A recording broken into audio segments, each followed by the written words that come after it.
बारिश में गरीब सब्जी वाली नंद भाभी। संध्या बहू, दोपहर होने वाली है। आज तो कमल कुछ खाकर भी नहीं गया, ना ही चाय पानी पी कर गया है। जा जाकर उसे खेत पर खाना दिया। जी माँ जी, बस वहीं जा रही हूँ। नीलम, मैं तुम्हारे भैया को खाना देने के लिए खेत पर जा रही हूँ। मैं भी आपके साथ चलती हूँ संध्या भाभी, भैया को खाना देने। नीलम और संध्या खाना लेकर खेत पर चली जाती हैं, जहाँ कमल पसीने से भीगा हुआ भूखे प्यासे खेत में उगे हुए सब्जियों की फसल तोड़ रहा था। तभी लाला लालचंद कहता है, अरे जल्दी जल्दी हाथ चला और सारी की सारी सब्जियां इस बोरी में भर दे। ये ले, 3 बोरी सब्जी के तेरे बनते हैं 300 रुपए। तू भी क्या याद रखेगा कमले? बहुत बहुत शुक्रिया माई बाप। कमल स्वभाव से बहुत ही सीधा था, इसलिए लाला उसे कम पैसे देकर उसकी सारी ताजी सब्जी की फसल हड़प लेता था। इसलिए उस दिन पहली बार संध्या ने आवाज उठाई, लालचंद जी, हम आपको अपने खेत की सब्जी नहीं देंगे। अरे ओ कमले की लुगाई, सौदा तो हो चुका है। तुम गरीब को तो मेरा एहसान मानना चाहिए, जो तुम्हारे खेत की सब्जी मैं खरीद लेता हूँ, वरना यह सब्जी यहीं सड़ जाएगी। लालचंद जी, अपनी पत्नी की तरफ से मैं माफी मांगता हूँ। आप सब्जी ले जाइए। लालचंद बड़ी ही सफाई से कमल को अपने झूठे एहसान गिनाकर सारी सब्जी ले जाता है। अजी, मैंने आपको कितनी बार कहा है ना, आप अपनी सब्जी उस लालची लाला को ना मत बेचा कीजिए। संध्या में अपनी सब्जी लाला के हाथों नहीं बेचूंगा तो हम गरीबों के घर का दाना पानी कैसे चलेगा? मगर भैया, सारा दिन आप कड़ी धूप में खेती बाड़ी करके सब्जियां बोते और उगाते हो, और ये लालचंद आपको 2 पैसे थमाकर सारी सब्जी सस्ते में खरीद कर आपको ठगता है।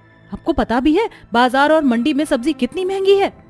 मगर छुटकी, मैं करूं भी तो क्या? मुझे खेती बाड़ी के सिवा कुछ नहीं आता। देखो जी, अगर सारी जिंदगी हम अपनी सब्जी इस लाला को दे देंगे तो हम गरीबी से कभी बाहर नहीं आ पाएंगे। इसीलिए आप सब्जी को बो और उगाओ, उसे बाजार ले जाकर बेचना हम ननद भाभी का जिम्मा है। अगले दिन दोनों ननद भाभी अपनी सब्जियों को लेकर गांव के बाजार में आकर सब्जियां बेचना शुरू करती हैं। सब्जी ले लो, ताजी ताजी सब्जी, तोरई, भिंडी, लौकी, आलू, टिंडे, आओ आओ प्यारे प्यारे ग्राहकों, और ले जाओ ननद भाभी की ताजी सब्जियां। इतने में एक तगड़ा पुलिस वाला डंडा घुमाते हुए वहां आता है और नीलम को गंदी नजर से देखते हुए कहता है, तुमने बुलाया और हम चले आए रे, जाने हथेली पर ले आए रे। ये क्या बेशर्मी है, शर्म नहीं आती एक पुलिस वाले होकर सरे बाजार ऐसी छिछोरपंती करते हुए। संध्या के फटकारे जाने पर पुलिस वाला चिढ़कर अपनी वर्दी का रौब झाड़ते हुए संध्या को डंडे से मारता है। साली पुलिस वाली से बदतमीजी करती है, हाँ? किससे पूछकर तुम दोनों नंद भाभी ने इस बाजार में सब्जी लगाई? अरे पांडे नाम है मेरा, ये बाजार का एरिया मेरे अंडर में आता है। चलो अभी के अभी पूरे महीने का टैक्स भरो, तो ही तुम इस बाजार में सब्जी लगा सकती हो, समझी? बिल्कुल नहीं, हम तुम्हें 1 रुपए नहीं देंगे। गरीबों को लूटते तुम्हें शर्म नहीं आती? फिर अचानक जोरों से बारिश शुरू हो जाती है और पुलिस वाला उन्हें बाजार से भगा देता है, जिसके बाद ननद भाभी सब्जी लेकर घर चली आती हैं। भाभी, अब हम अपनी सब्जी कहाँ बेचेंगे, क्योंकि बिना टैक्स दिए वह लालची पुलिस वाला हमें बाजार में घुसने भी नहीं देगा। नीलम, मुझे पता है कि हमें क्या करना है। अगले दिन संध्या सब्जी बेचने के लिए एक मजबूत ठेली बनवाती है और दोनों ननद भाभी ठेले पर सब्जी सजाकर उसे बेचने दूसरे गांव चली जाती हैं। वो जगह मालवा गांव का बाजार था, जहां फल, दूध, राशन की बहुत सारी दुकान थी, मगर सब्जी बेचने वाले इक्के दुक्के लोग ही थे। भाभी, इस बाजार में तो बस 2 ही सब्जी बेचने वाले हैं, यहाँ हमारी सब्जी खूब बिकेगी। हाँ नीलम, तुम ठीक कह रही हो। फिर संध्या बिना वक्त गवाए ग्राहकों को आवाज लगाती है, सब्जी ले लो, सब्जी, ताजी ताजी सब्जी, हरी हरी सब्जी। अरे ओ बहन जी, ये तोरई क्या भाव दी? 30 रुपए किलो है भाई साहब। तो फिर 1 किलो तोल दीजिए, और ये 2 किलो आलू भी। अरे बहन जी, ये भिंडी क्या भाव दिए? 20 रुपए किलो है भैया, एकदम कच्ची और ताजी भिंडी है, कितनी दूं? 1 किलो तोल दीजिए। नीलम और संध्या के ठेले पर ताजी हरी सब्जियां देखकर एक के बाद एक करके बाजार के सभी लोग उनसे सब्जी खरीदते हैं और कुछ ही देर में ग्राहकों में दोनों गरीब ननद भाभी के ताजे सब्जियों की लूट मच जाती है। अब कुछ ही दिनों में धीरे धीरे अपनी सब्जियों के ताजे होने और सस्ते भाव के कारण बाजार के सभी लोग उनसे ही सब्जियां खरीदते। मगर अब मानसून का महीना शुरू होने के साथ बारिश होना शुरू हो जाती है। हर रोज की तरह जब दोनों ननद भाभी सब्जी बेचने जा रही होती है, तभी चंदा कहती है, अरे ओ नीलम, संध्या जरा ठहरो तो। अरे गोभी कैसे बेच रही हो? 40 रुपए किलो है चंदा चाची। क्या बात है, गोभी तो एकदम ताजी है। 1 किलो कर दो और थोड़े आलू और प्याज भी कर देना। आज बारिश का मौसम हो रहा है, पकौड़े बनाऊंगी। चंदा को उन दोनों गरीब ननद भाभी से सब्जी खरीदता देखकर चंदा का पति पप्पू उससे कहता है, अरे ओ चंदा, खबरदार जो इन दोनों नंद भाभी से सब्जी खरीदा तो। अरे मगर गुड्डू के पापा, देखो तो ये दोनों कितनी ताजी और सस्ती सब्जी बेच रही हैं। ले लेने दो, वरना तुम तो बाजार से फिर से बासी सब्जी उठा लाओगे। मैंने कह दिया तो कह दिया, तू इनसे सब्जी नहीं खरीदेगी। और कमल तो शर्म बेच कर खा गया, जो बहन और लुगाई की कमाई खा रहा है। ससुरा इनसे सरे बाजार सब्जी बिचवा रहा है। समाज के ठूठे सोच के चलते अक्सर इंसान के लिए औरतों की जिंदगी बस घर की 4 दीवारी के भीतर दब कर रह जाती है। मगर दोनों ननद भाभी ने लोगों के दिए तानों के बाद भी सब्जी बेचना नहीं छोड़ा। उस दिन सुबह से लेकर शाम ढलने तक बारिश होती है। भाभी, सुबह से शाम हो गई मगर ये बारिश है कि बंद ही नहीं हो रही। और इतनी बारिश में बाजार में सब्जी खरीदने आएगा भी कौन? चलिए घर चलते हैं, माँ और भैया इंतजार कर रहे होंगे। फिर दोनों ननद भाभी अपनी सब्जियों का ठेला लेकर चली जाती हैं। मगर उस रात हर पल के साथ बारिश जैसे जिद्दी बच्चे की तरह तेज तूफान के साथ बरसती ही जा रही थी। और लगातार 3 दिन बारिश होने के कारण पूरे गांव में बाढ़ की स्थिति बन जाती है। सड़क, पुल सब बाढ़ में डूब जाता है और आंधी तूफान के कारण पेड़ खंबे भी गिर जाते हैं। ऐसे में हर गरीबों के घर में जो कुछ भी राशन पानी होता है वो बारिश में भीगकर बर्बाद हो जाता है। हे भगवान, पता नहीं इस बरसात को हम गरीबों से हमारा घर छीन कर क्या मिलता है। भाभी, आप देख रही है ना, बरसात और बाढ़ के कारण सभी के सिर से छत छिनती जा रही है और हमारा भी कच्चा घर ज्यादा देर तक इस बरसात का कहर नहीं झेल पाएगा। हमें जरूरत का सामान लेकर निकल जाना चाहिए। ये घर किसी भी वक्त ढह सकता है। ननद जी, तुम बिल्कुल ठीक कह रही हो। जिंदगी रही तो घर तो फिर बन जाएगा। इसके बाद संध्या और नीलम सारी सब्जियां और बचा खुचा राशन पानी ठेले पर लाद कर एक तरफ अपनी बीमार गरीब सास गोमती को भी बिठा लेती हैं और गांव का मंदिर, जो कि बहुत ऊंचे स्थान पर बना होता है, वहां लेकर आ जाती हैं। यहाँ तक कि गांव के लोगों को भी उस बाढ़ से बचाकर मंदिर में लाती हैं। सभी के बारिश से भीगे हुए चेहरे पर ठंड की ठिठुरन और भूख की कशिश थी। संध्या भाभी, इन लोगों ने 3 दिनों से कुछ नहीं खाया। एक काम करते हैं, बस ये थोड़ा कच्चा दलिया ही है, हम इसमें ये सारी सब्जी मिलाकर दलिया बना लेते हैं ताकि सभी खा सके। ये सुझाव ठीक है नीलम। फिर थोड़ी ही देर में गरीब ननद भाभी सब्जी वाला दलिया बनाकर गरीब लोगों की भूख मिटाती हैं। उस पल वहाँ उस पुलिस वाले का परिवार भी मौजूद था, क्योंकि गांव बाजार सब पिछले 3 दिनों से बरसात के कहर में जलमग्न जो था। तकरीबन 2 दिन बाद आसमान से बादल छट गए और बरसात का पानी भी घट गया। मगर बरसात के उस कहर में उन दोनों गरीब ननद भाभी ने लोगों के लिए जो किया था, उसने लोगों के मन से औरतों के लिए बनी दबी कुचली सोच की मैल को बारिश में साफ कर दिया। संध्या भाभी, नीलम बहन, अरे मुझे माफ कर देना।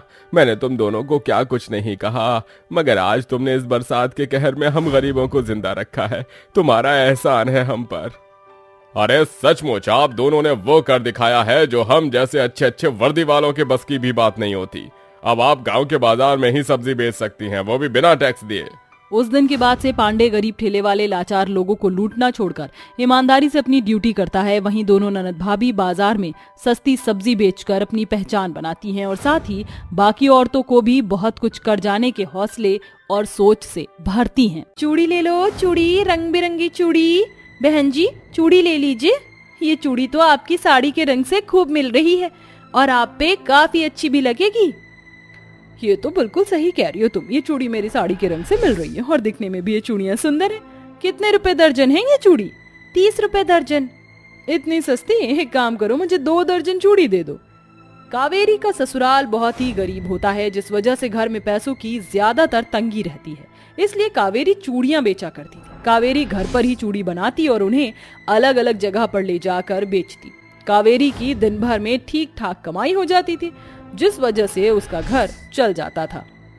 साड़ी ले लो, साड़ी, सुंदर सुंदर प्यारी प्यारी साड़ी ले लो, साड़ी साड़ी साड़ी साड़ी ले लो। अरे वाह, साड़ी तो बहुत ही सुंदर लग रही है। कितने की है ये साड़ी? सिर्फ 500 रुपए की।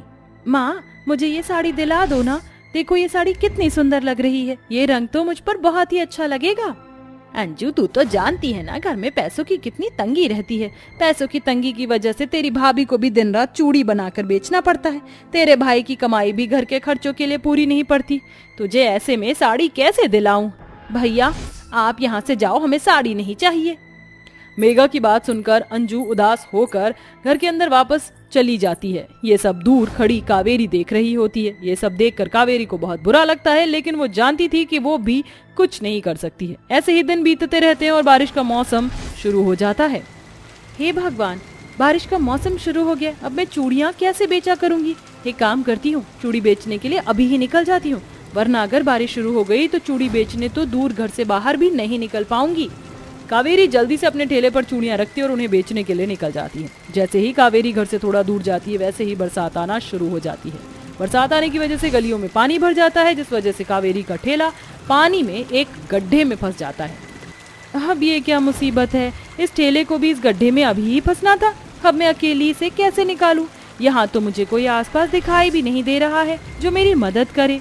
कावेरी इतना बोलकर अपने ठेले को बाहर निकालने की कोशिश करती है, जिस वजह से कावेरी की चूड़ियां नीचे गिरकर टूटने लगती हैं और कावेरी का ठेला भी नीचे से पूरा टूट जाता है। जिसके बाद कावेरी अपने टूटे ठेले के साथ ही घर वापस लौटती है। बहू, ये क्या तेरा ठेला कैसे टूट गया? माँ जी, बारिश की वजह से मेरा ठेला ना एक गड्ढे में जाकर अटक गया था। ठेले को गड्ढे से बाहर निकालने के चक्कर में ही मेरा ठेला टूट गया और कितनी चूड़ियां भी नीचे गिरकर टूट गईं। अब इस बारिश में मैं चूड़ियां कैसे बेचूंगी? बारिश के दिनों में तो कोई भी अपने घरों से बाहर नहीं निकलता, तो लोग मेरी चूड़ियां कैसे खरीदेंगे? कई दिनों तक बारिश के लगातार होने की वजह से सभी लोगों के काम बंद हो जाते हैं, जिस वजह से मोहन भी अपने काम पर नहीं जा पाता है। कावेरी भी चूड़ी बेचने के लिए बाहर नहीं जा पाती है, जिस वजह से घर में पैसों की परेशानी बढ़ने लगती है और घर का सारा राशन भी खत्म हो जाता है। हे भगवान, अब मैं क्या करूं? घर का सारा राशन तो खत्म हो गया है, अब हम सब लोग क्या खाएंगे? इस बारिश के मौसम में तो हम गरीबों की रोजी रोटी ही छीन ली। अब मुझे कुछ ना कुछ करना ही पड़ेगा। मैं ऐसे हाथ पर हाथ रख कर नहीं बैठ सकती, वरना मेरा पूरा परिवार तो भूखा ही मर जाएगा। कावेरी इतना बोली ही रही होती है कि तभी कावेरी नोटिस करती है कि बारिश पहले के मुकाबले कम हो रही है। कावेरी जल्दी से जाकर अपने टूटे हुए ठेले को जोड़ती है और अपने ठेले के ऊपर एक तिरपाल लगा देती है, जिससे बारिश का पानी ठेले के अंदर नहीं गिरता और कावेरी की चूड़ियां भी बारिश के पानी की वजह से नहीं भीगती हैं। चलो, अब मेरी चूड़ियां नहीं भीगेंगी और मेरा ठेला भी अब मजबूत हो गया है। अब मैं चूड़ियां बेचने जा सकती हूँ। इतना कहकर कावेरी चूड़ी बेचने के लिए निकल जाती है। कावेरी के थोड़ी दूर जाते ही बारिश शुरू हो जाती है, मगर कावेरी हार नहीं मानती है और बारिश में भीगती हुई चूड़ी बेचने के लिए मंडी पहुंच जाती है। लेकिन कावेरी को पूरी मंडी में कोई दिखाई नहीं देता, जिसके बाद कावेरी गांव की गलियों में जाकर चूड़ी बेचने लगती है, जिससे वहां कावेरी की थोड़ी बहुत बिक्री हो जाती है। कावेरी अब बारिश के मौसम में गाँव और गलियों में जाकर ही चूड़ियां बेचा करती थी, जिससे आसानी से लोग चूड़ियां खरीद लेते थे, जिससे अच्छी खासी कावेरी की बिक्री हो जाए। लेकिन बारिश में भीगने की वजह से कावेरी की तबीयत खराब हो जाती है। कावेरी, तुम्हारी तबीयत बहुत खराब है। डॉक्टर ने तुम्हें कम से कम 1 हफ्ते के लिए आराम करने को कहा है। ऐसी हालत में तुम बाहर कहीं पर नहीं जाओगी। अगर मैं चूड़ियां बेचने के लिए बाहर नहीं जाऊंगी तो घर में पैसे कैसे आएंगे? बारिश की वजह से आपका काम भी कितने समय से बंद चल रहा है। इन चूड़ियों की वजह से हम सब लोग खाना खा पा रहे हैं। कावेरी की बात उसको समझ आ जाती है और सभी सोच में पड़ जाते हैं कि इतनी तबीयत खराब में कावेरी चूड़ियां कैसे बेचेगी। कि तभी कावेरी को एक तरकीब सूझती है, क्यों ना हम चूड़ियां बेचना घर में ही शुरू कर दें। हम आंगन में चूड़ियों की एक छोटी सी दुकान खोल लेंगे। हमारे घर के आसपास के लोगों को चूड़ी खरीदने के लिए फिर कहीं दूर नहीं जाना पड़ेगा। कावेरी की ये तरकीब कावेरी के ससुराल वालों को बहुत पसंद आती है, जिसके बाद मोहन जाकर चूड़ियों के लिए अपने घर के बाहर एक छोटी सी दुकान बनाता है। अब मोहन और कावेरी इस दुकान में बैठकर चूड़ियां बेचा करते हैं, जिससे अब धीरे धीरे कावेरी के घर के हालात ठीक होने लगते हैं। कावेरी अब पूरे गांव में अपनी चूड़ियों के लिए फेमस हो जाती है। अब पूरे गांव वाले कावेरी के यहाँ से ही हमेशा चूड़ियां खरीदते थे। कावेरी सिर्फ अपने ही गांव में नहीं बल्कि अपने गांव के आसपास के गांव में भी फेमस हो जाती है। कावेरी की चूड़ियां सबको ही बहुत पसंद आती हैं। कावेरी और मोहन चूड़ी बेच ही रहे होते हैं कि तभी उनकी दुकान के बाहर एक बड़ी सी गाड़ी आकर रुकती है और उस गाड़ी में से सेठ धनराज निकलता है। क्या आपका ही नाम कावेरी है? जी हाँ, मेरा ही नाम कावेरी है। लेकिन आप कौन हैं? मैंने आपको पहचाना नहीं। मेरा नाम सेठ धनराज है और मैं चूड़ियों का बहुत बड़ा व्यापारी हूँ। चूड़ियां बनाना और बेचना ही मेरा पेशा है। आपकी बनाई हुई चूड़ियां हमारे गांव में भी लोगों को बहुत ही पसंद आती हैं। मैंने आपकी चूड़ियों के बारे में बहुत ही सुना है, इसलिए मैं आपसे मिलने के लिए यहाँ आया हूँ। जैसा कि मैंने आपको बताया कि मैं चूड़ियों का व्यापारी हूँ, अगर आप मेरे साथ मिलकर चूड़ियों का व्यापार करेंगे तो इससे आपको खूब लाभ होगा। सेठ धनराज की बात सुनकर कावेरी और मोहन बहुत ही खुश हो जाते हैं, जिसके बाद दोनों पति पत्नी मिलकर धनराज के साथ चूड़ियों का व्यापार करते हैं। कुछ ही महीनों की मेहनत से अब कावेरी के ससुराल की गरीबी बिल्कुल खत्म हो जाती है और कावेरी और उसका पूरा परिवार एक छोटे से झोपड़े से एक बड़े से घर में चला जाता है। अब कावेरी और मोहन मिलकर चूड़ियों का व्यापार करते हैं और खुशी खुशी अपने परिवार के साथ एक अच्छी खासी जिंदगी गुजारते हैं।